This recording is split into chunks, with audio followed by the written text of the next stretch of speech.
ओम शांति। ये बाबा की 27 तारीख की साकार वाणी है। सार है मुरली का। मीठे बच्चे, तुम अभी पुरुषोत्तम संगम युग पर हो। तुम्हें यहाँ रहते नई दुनिया को याद करना है और आत्मा को पावन बनाना है। प्रश्न, बाबा ने तुम्हें ऐसी कौन सी समझ दी है जिससे बुद्धि का ताला खुल गया? तो बाबा ने कहा, बाबा ने इस बेहद अनादि ड्रामा की ऐसी समझ दी है जिससे बुद्धि पर जो गोडरेज का ताला लगा था वह खुल गया। पत्थर बुद्धि से पारस बुद्धि बन गए। बाबा ने समझ दी है कि इस ड्रामा में हर एक एक्टर का अपना अपना अनादि पार्ट है। जिसने कल्प पहले जितना पढ़ा है वह अभी भी पढ़ेंगे। पुरुषार्थ कर अपना वर्षा लेंगे। ओम शांति। रूहानी बच्चों प्रति रूहानी बाबा बैठ सिखलाते हैं। जब से बाप बना है तब से ही टीचर भी है, तब से ही फिर सतगुरु के रूप में शिक्षा दे रहे हैं। यह तो बच्चे समझते ही हैं, जबकि वह बाप टीचर गुरु है तो छोटा बच्चा तो नहीं है ना। ऊंच ते ऊंच, बड़े ते बड़ा है। बाबा जानते हैं यह सब मेरे बच्चे हैं। ड्रामा प्लान अनुसार पुकारा भी है कि आकर के हमको पावन दुनिया में ले चलो, परंतु समझते कुछ नहीं। अभी तुम समझते हो पावन दुनिया सतयुग को पतित दुनिया कलयुग को कहा जाता है। कहते भी हैं, आकर के हमको रावण की जेल से लिबरेट कर, दुखों से छुड़ाकर अपने शांति धाम सुख धाम में ले चलो। नाम दोनों अच्छे हैं, मुक्ति जीवन मुक्ति व शांति धाम सुख धाम। सिवाय तुम बच्चों के और कोई की बुद्धि में नहीं है कि शांति धाम कहाँ, सुख धाम कहाँ होता है। बिल्कुल ही बेसमझ है। तुम्हारी एम ऑब्जेक्ट ही समझदार बनने की है। बेसमझों के लिए एम ऑब्जेक्ट होती है कि ऐसा समझदार बनना है, सभी को सिखलाना है।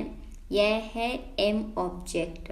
मनुष्य से देवता बनना, यह है ही मनुष्यों की सृष्टि।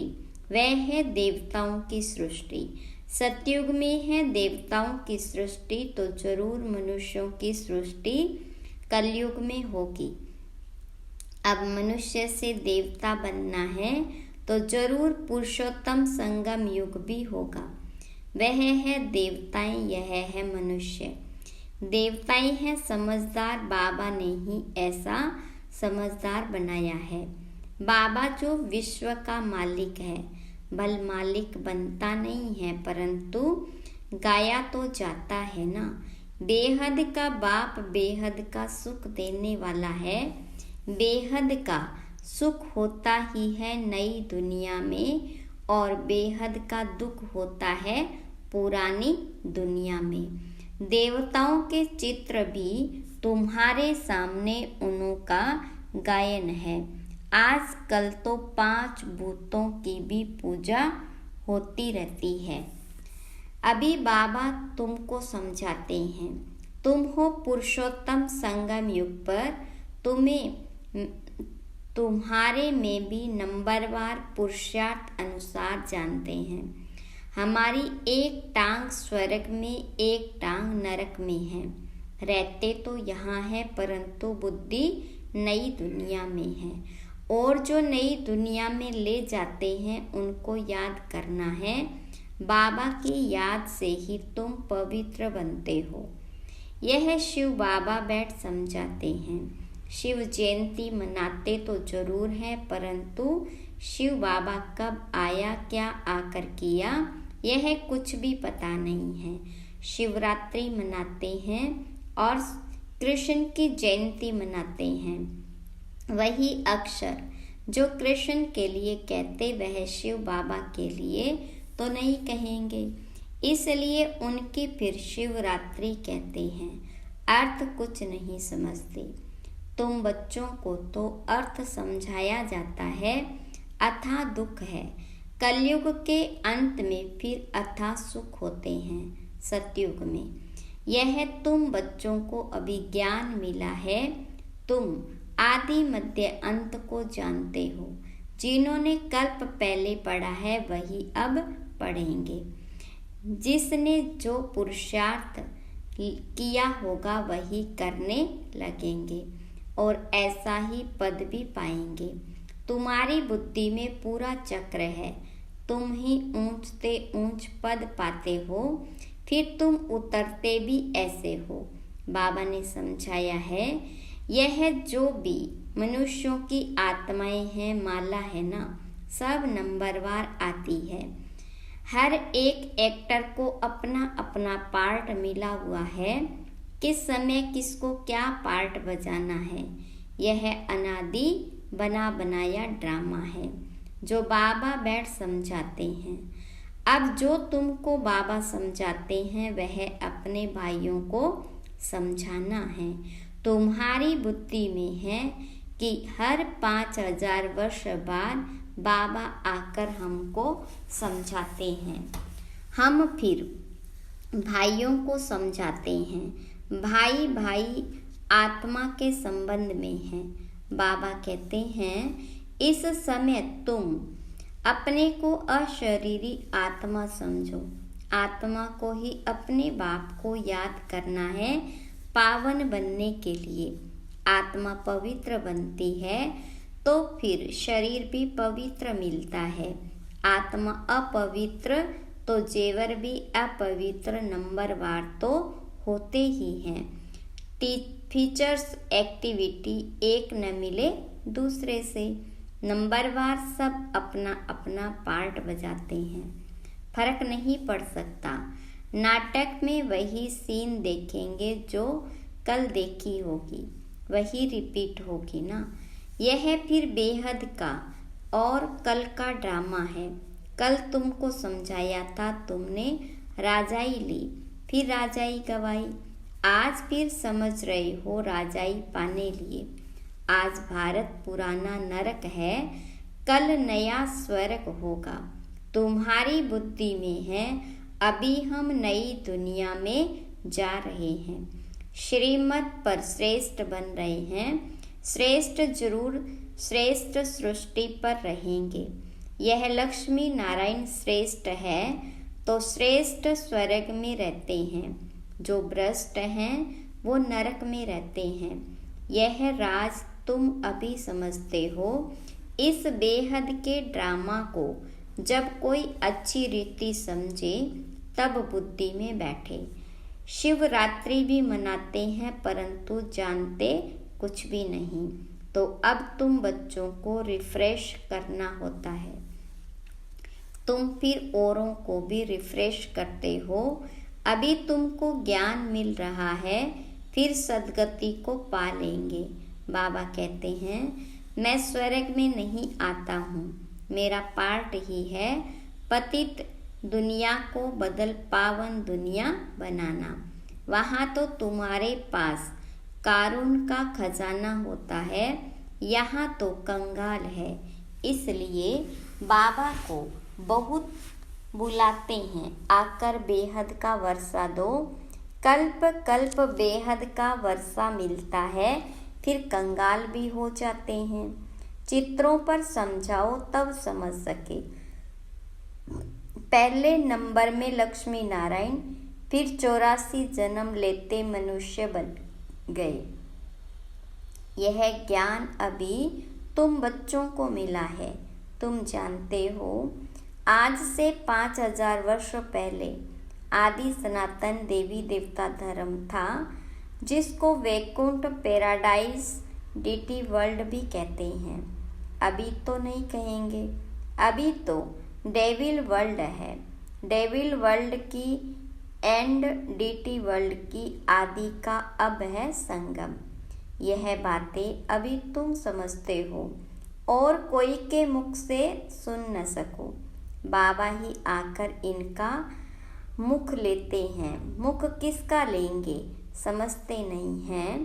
बाबा की सवारी किस पर होगी? जैसे तुम्हारी आत्मा की इस शरीर पर सवारी है ना। शिव बाबा को अपनी सवारी तो है नहीं, तो उनको मुख जरूर चाहिए, नहीं तो राजयोग कैसे सिखाए? प्रेरणा से तो नहीं सीखेंगे। तो यह सब बातें दिल में नोट करनी है।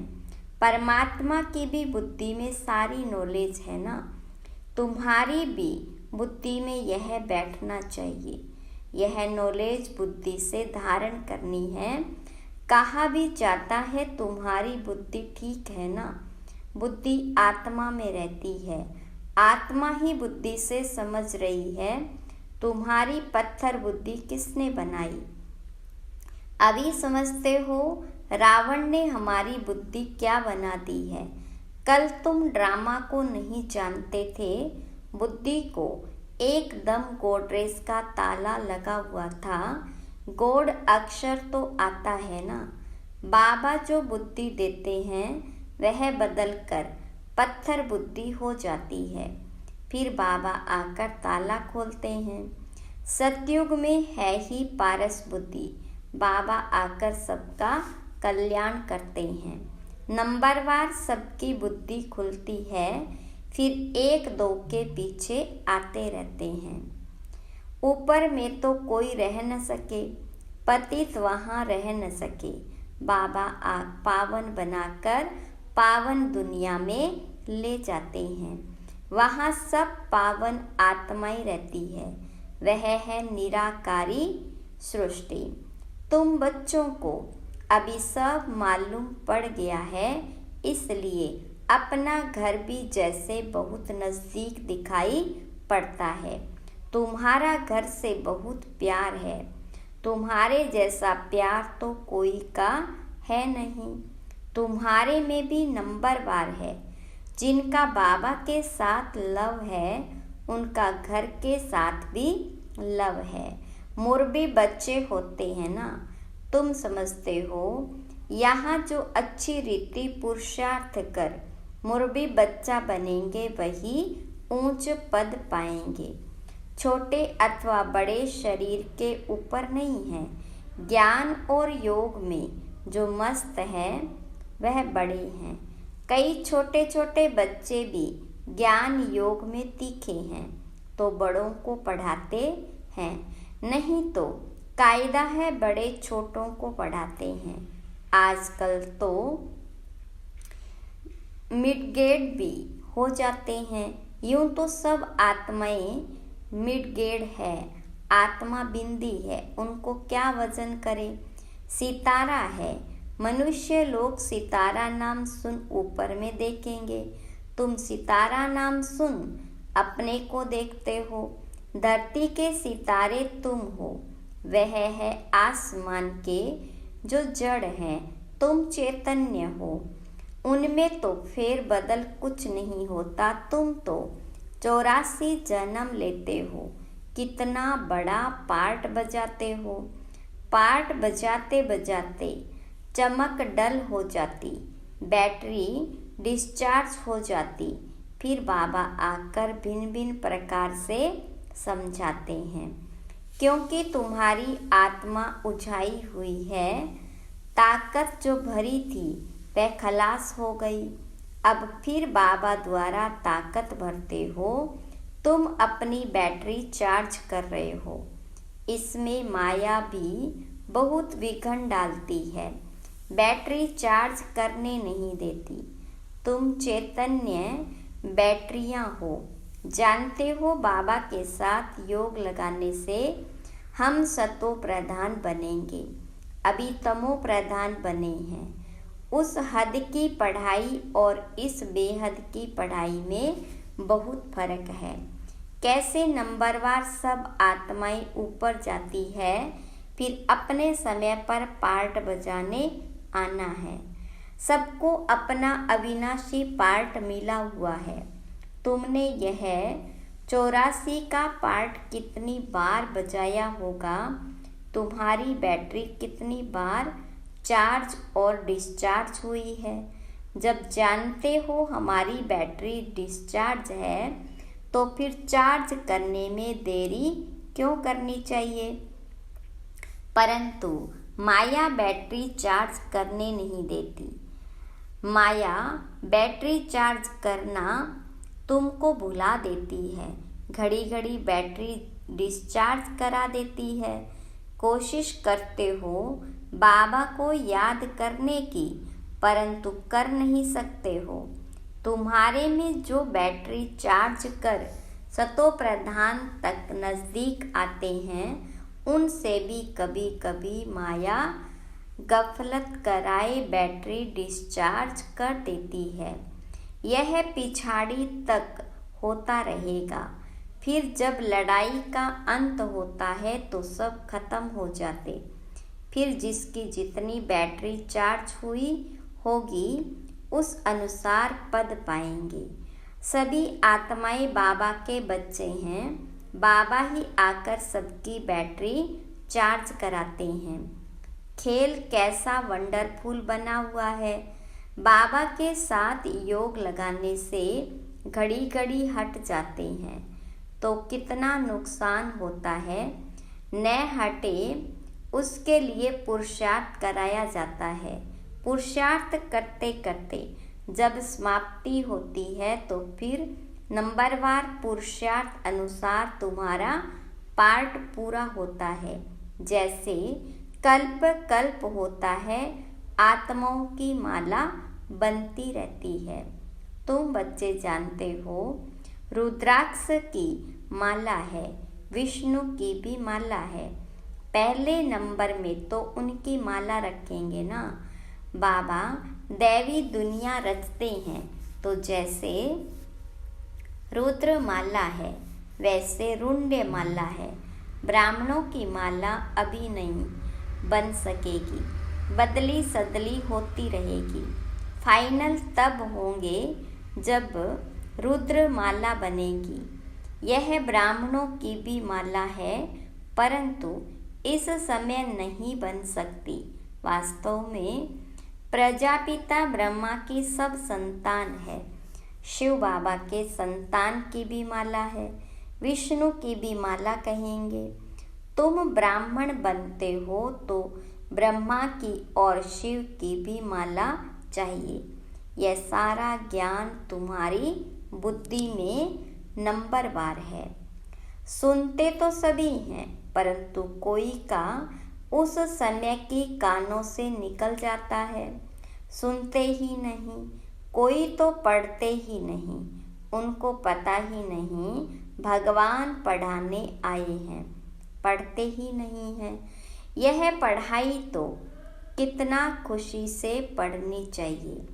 अच्छा, मीठे मीठे सिक्के लदे बच्चों प्रति माता पिता बाप दादा का याद प्यार और गुड मॉर्निंग। रूहानी बाप की रूहानी बच्चों को नमस्ते। रूहानी बच्चों की रूहानी बाप दादा को याद प्यार गुड मॉर्निंग नमस्ते। धारणा के लिए मुख्य सार। याद की यात्रा से आत्मा रूपी बैटरी को चार्ज कर सतो प्रधान तक पहुंचना है। ऐसी कोई गफलत नहीं करनी जो बैटरी डिस्चार्ज हो जाए। दूसरी पॉइंट, मुरब्बी बच्चा बनने के लिए बाबा के साथ साथ घर से भी लव रखना है। ज्ञान और योग में मस्त बनना है। बाबा जो समझाते हैं वह अपने भाइयों को भी समझाना है। वरदान, सेवा में रहते संपूर्णता के समीपता की अनुभूति करने वाले ब्रह्मा बाप समान एग्जाम्पल भव विस्तार। जैसे ब्रह्मा बाबा सेवा में रहते, समाचार सुनते, एकांतवासी बन जाते थे। 1 घंटे के समाचार को 5 मिनट में सार समझ बच्चों को खुश करके अपनी अंतर्मुखी एकांतवासी स्थिति का अनुभव करा देते थे। ऐसे फॉलो फादर करो। ब्रह्मा बाबा ने कभी नहीं कहा कि मैं बहुत बिजी हूँ, लेकिन बच्चों के आगे एग्जाम्पल बने। ऐसे समय प्रमाण अभी इस अभ्यास की आवश्यकता है। दिल की लगन हो तो समय निकल आएगा और अनेकों के लिए एग्जाम्पल बन जाएंगे। स्लोगन: हर कार्य हर कर्म में कर्म और योग का अनुभव होना ही कर्म योग है। ओम शांति।